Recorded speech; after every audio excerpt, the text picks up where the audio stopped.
train from this point, come straight here and connect the train to Mombasa. Initially they used to go by bus or matatu or taxi.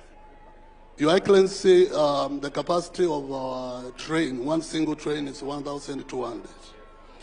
This train will be moving 700 people from terminus to this place and back.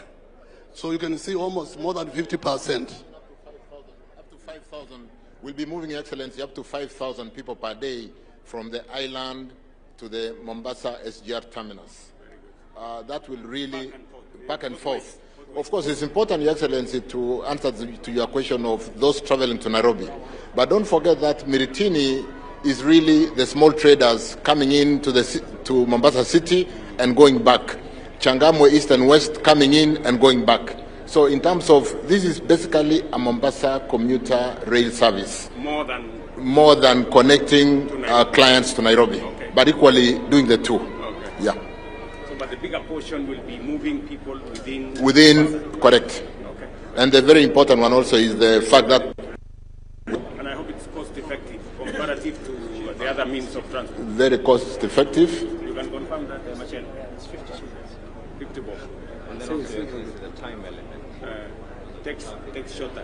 And automated ticketing on e-citizen. Yes. Your Excellency, the cost of using the matatu is about 400 shillings per person from the terminus to the city. The cost of a taxi is about 1,000.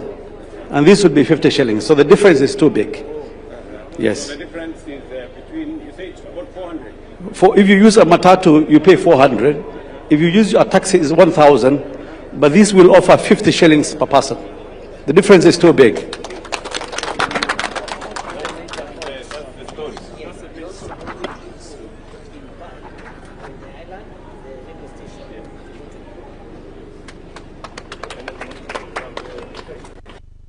Mheshimiwa Rais kufungua kwa bamba, ikiwa ishara ya kwamba tayari kazi imeanza na iendelee. Basi tumpigie rais makofi. Ndio hiyo bamba basi imefunguliwa. Congratulations.